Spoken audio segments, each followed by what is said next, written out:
नमो भगवते वासुदेवाय। मित्रों, श्राद्ध पक्ष प्रारंभ हो चुका है। श्रद्धया दीयते यतः तथा श्राद्धम।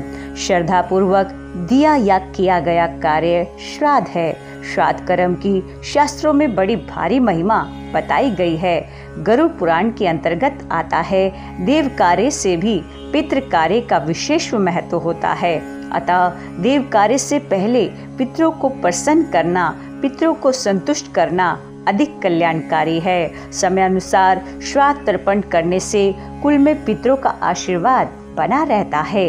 पितरों की पूजा करने पर मनुष्य आयु, पुत्र, यश, स्वर्ग, कीर्ति, पुष्टि, बल, श्री, पशु, सुख, धन, संपदा प्राप्त कर लेता है। हिंदू धर्म में पितृपक्ष प्रत्येक वर्ष में आते हैं। श्राद्ध पक्ष 16 दिन के लिए होते हैं, जो कि इस वर्ष भाद्र पक्ष की पूर्णिमा 10 सितंबर से प्रारंभ हो रहे हैं और आश्विन मास की सर्वपितृ अमावस्या तक 25 सितंबर तक रहेंगे। श्राद्ध पक्ष के दौरान हमारे सभी पितृ पृथ्वी लोक पर विचरण करते हैं। अतः हमें उनके निमित्त अधिक से अधिक जल का दान, अन्न का दान और सबसे बड़ा हरि नाम का दान करते रहना चाहिए। श्राद्ध पक्ष में गीता जी के पाठ का भी विशेष महत्व रहता है और उसमें भी गीता जी के 7वें अध्याय का पाठ विशेष पुण्य फलदायी होता है।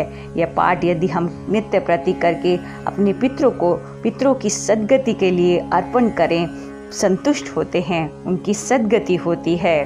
पूरे 16 दिन चलने वाले इस पितृपक्ष में हिंदू लोग अपने पूर्वजों की आत्म तृप्ति के लिए अपने पितरों का श्राद्ध तर्पण और पिंड दान करते हैं। धर्मशास्त्रों के अनुसार पितरों का पितृलोक चंद्रमा के उदर भाग में माना गया है और दूसरी ओर अग्निहोत्र कर्म से आकाश मंडल के समक्ष पक्षी भी तृप्त होते हैं।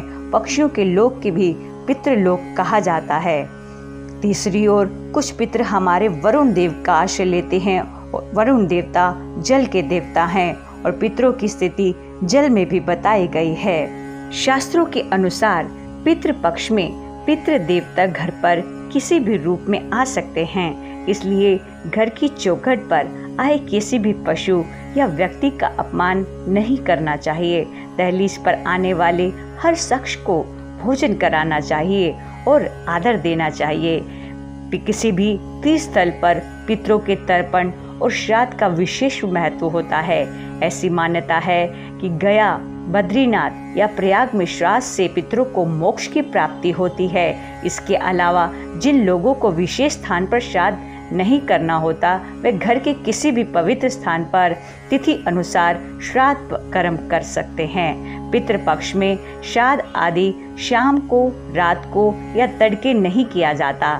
यह हमेशा दोपहर के समय अति उत्तम माना गया है। पितरों को खुश करने के लिए पितृपक्ष में कुछ विशेष बातों पर ध्यान देना चाहिए। पितृपक्ष के दौरान ब्राह्मण, जमाता, भांजा, मामा, गुरु, नाती को भोजन कराना चाहिए। इससे भी पितृगण अत्यंत प्रसन्न होते हैं। ब्राह्मणों को भोजन करवाते समय भोजन का पात्र दोनों हाथों से पकड़कर लाना चाहिए, अन्यथा भोजन का अंश राक्षस ग्रहण कर लेते हैं, जिससे ब्राह्मणों द्वारा अन्न ग्रहण करने के बावजूद पितृगण भोजन का अंश ग्रहण नहीं कर पाते। पितृपक्ष में द्वार पर आने वाले किसी भी जीव जंतु को मारना नहीं चाहिए, बल्कि उनके योग्य भोजन का प्रबंध करना चाहिए। प्रतिदिन हमारे घर की प्रथम रोटी गौ माता के लिए, अंतिम रोटी श्वान के लिए यानी कुत्ते के लिए और एक रोटी कौवे के लिए अवश्य ही निकालनी चाहिए हमें। और यदि हम नियमित रूप से पीपल जी को जल अर्पण करते हैं, काले तिल डालकर, शक्कर डालकर, दूध डालकर, तो वह भी हमारे पितृजनों को, उनकी आत्मा को तृप्ति प्रदान करता है।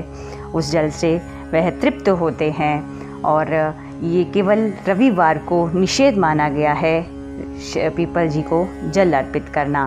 बाकी सोमवार से लेकर शनिवार तक नियमित रूप से पीपल जी को जल सिंचित करें, जल अर्पण करें। श्राद्ध कर्म के दौरान 3 चीजों के बिना श्राद्ध प्रक्रिया अधूरी रह जाएगी।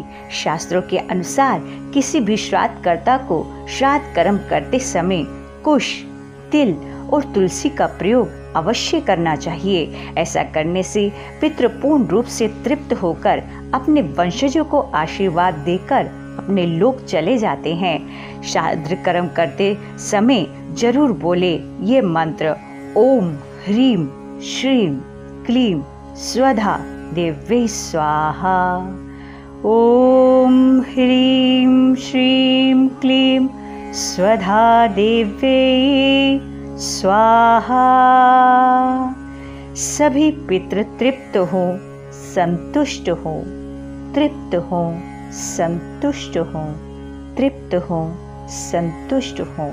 ऐसी प्रार्थना के साथ हम सभी अपने पितरों को पूर्ण रूप से संतुष्ट करें, संतुष्ट करें, संतुष्ट करें। ओम नमो भगवते वासुदेवाय। ओम नमो भगवते वासुदेवाय। वासुदेवाय, वासुदेवाय।